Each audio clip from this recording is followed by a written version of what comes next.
అదే RTV app. వార్తల్ని క్షణాల్లో చదివే అవకాశం ఉంటుంది. ఒక న్యూస్ పేపర్, ఒక టెలివిజన్ ఛానల్ మీ చేతు. నేను పోయినసారి వాన గాలి దుమారం వస్తే నా హెలికాప్టర్ లేవకపోతే నేను మీటింగ్కు కూడా రాలేడికి.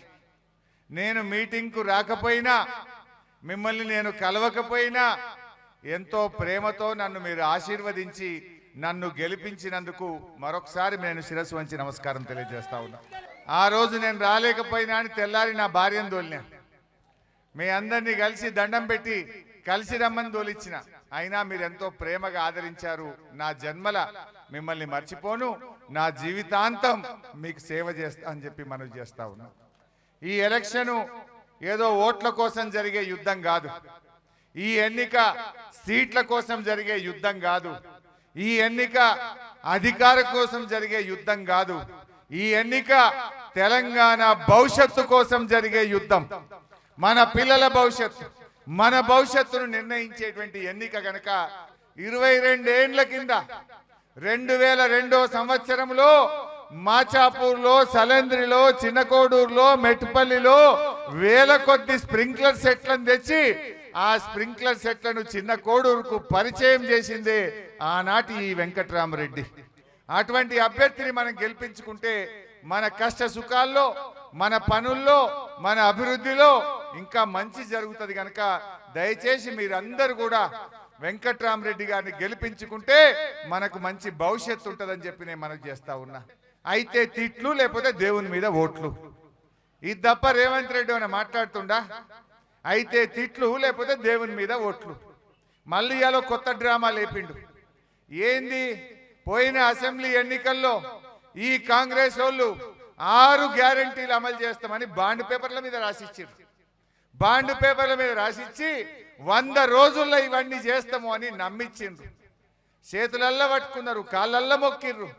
ఇప్పుడు గెలిచి గద్దెనెక్కినాక 6 గ్యారంటీలు ఏమైనా నాయన అంటే ఏం మొన్ననే ఎక్కినాం కదనే అని సన్నాయి నొక్కులు నొక్కుతురు. 15 ఆగస్టుకి చేస్తా, రాముల వారి మీద ఒట్టు, అమ్మవారి మీద ఒట్టు, ఒట్టు మీద ఒట్టు పెడుతుండు.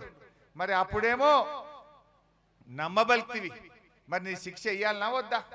ఇప్పుడు నువ్వు చేస్తావన్న మళ్ళా గ్యారెంటీ ఏంది బిడ్డ? 2 లక్షలు మాఫీ అయిన వాళ్ళు కాంగ్రెస్ పార్టీ కోటేయండి, కానోళ్ళందరూ కారుకు కేసీఆర్ కేయండి. ఈ కాంగ్రెస్ వాళ్ళ మెడలు వంచాలి అమలేటట్టు నేను చూస్తా. కానీ ఈ కాంగ్రెస్ వాళ్ళు వచ్చిన గడి ఏందో కానీ 50,000కు ఉన్న తులం 75,000 రూపాయలు అయింది 4 నెలల్లో. ఇక బీజేపీ ఆయన ఉన్నాడు ఒక ఆయన, వాళ్ళు కూడా నిలబడ్డారు. ఇక్కడ బీజేపీ వాళ్ళు మా కోటే అని వాళ్ళు తిరుగుతురు. కాంగ్రెస్ వాళ్ళ మీద కోపం వచ్చి బీజేపీ వాళ్ళకి ఇట్లా ఓటేసిరు అనుకో, పేనం మీదకెళ్ళి పొయ్యిల పడ్డట్టు అవుతుంది. ఇవాళ ఎలక్షన్ కమిషన్ వాళ్ళు మన కేసీఆర్ ను 2 రోజులు ప్రచారం చేయొద్దని ఇవాళ ఆగుమని చెప్పిండట. కాంగ్రెస్ వాళ్ళు కంప్లైంట్ ఇచ్చిండ్రు, కేసీఆర్ మమ్మల్ని వడగళ్ళు పడ్డ రైతులకు, పంటలు ఎండిపోయిన రైతులకు పైసలు ఇవ్వని అడుగుతుండు, మా మీద గట్టి కొట్లాడుతుండని కాంగ్రెస్ వాళ్ళు కంప్లైంట్ చేస్తే కేసీఆర్ ను 2 రోజులు ప్రచారం ఆపమన్నారట. నరేంద్ర మోడీ గారేమో మత విద్వేషాలు రెచ్చగొడితే అది ఎలక్షన్ కమిషన్ కు కనబడది. రేవంత్ రెడ్డి గారేమో ఆయన రకరకాల కులాల మధ్య చిచ్చు పెట్టి ఇష్టం వచ్చినట్టు బూతు మాటలు మాట్లాడితే ఎలక్షన్ కమిషన్ ఆయనను ఆపది. కానీ కేసీఆర్ రైతులకు 2 లక్షలు మాఫీ ఎప్పుడు చేస్తావు? గా రైతులు పంటలు ఎండిపోయినాయి, వాళ్ళకి ఎకరానికి 25,000 ఇయ్యి. గా వడగళ్ళ వానబడి నష్టమైంది, గా రైతుల్ని కాపాడని రేవంత్ రెడ్డి గట్టిగా అడిగితే నువ్వు గట్టిగా అడుగుతావా? నువ్వు 2 రోజులు ప్రచారం చేయొద్దు అంటున్నారు. కేసీఆర్ ను 2 రోజులు ప్రచారం చేయకుండా ఆపుతారేమో, కానీ తెలంగాణ ప్రజల గుండెల్లో కేసీఆర్ ఉంటాడు. తెలంగాణ ప్రజల హృదయాల నుంచి కేసీఆర్ ను దూరం చెయ్యరు అనేటువంటి విషయాన్ని గుర్తుపెట్టుకోవాలి. కాంగ్రెస్ వాళ్ళు, బీజేపీ వాళ్ళు కేసీఆర్ బస్సు యాత్ర బయలుదేరితే గజగజలాడుతున్నారు.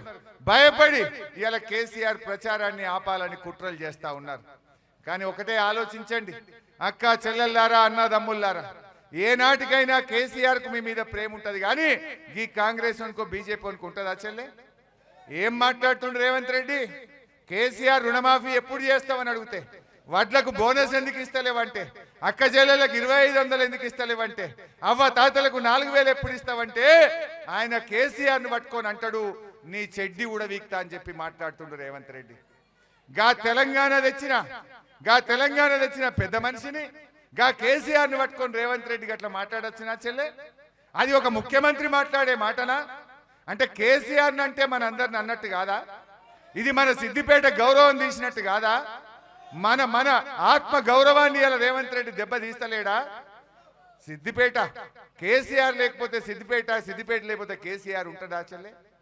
తెలంగాణ తెచ్చినోడు మన సిద్దిపేట బిడ్డ, తెలంగాణ తెచ్చి జిల్లా చేసినోడు మన కేసీఆర్. జిల్లా తెచ్చిండు, రైలు తెచ్చిండు, గోదావరి నీళ్లు తెచ్చి సిద్దిపేట పేరు ప్రఖ్యాతులు కాపాడిండు మన కేసీఆర్. మన కేసీఆర్ను రేవంత్ రెడ్డి తిట్టుడంటే ఇది మన అందరినీ కూడా అవమానపరచడమే. అందుకే ఆలోచించండి, మన చేతుల గల్ల ఓటుతోనే ఈ కాంగ్రెస్ వాళ్ళకి గట్టిగా బుద్ధి చెప్పాలి. 13వ తారీఖు నాడు మీరందరూ కారు గుర్తు మీద ఓటేసి మన వెంకట్రామరెడ్డి గారిని గెలిపించాలని చెప్పి నేను మీ అందరినీ కూడా కోరుతా ఉన్నా.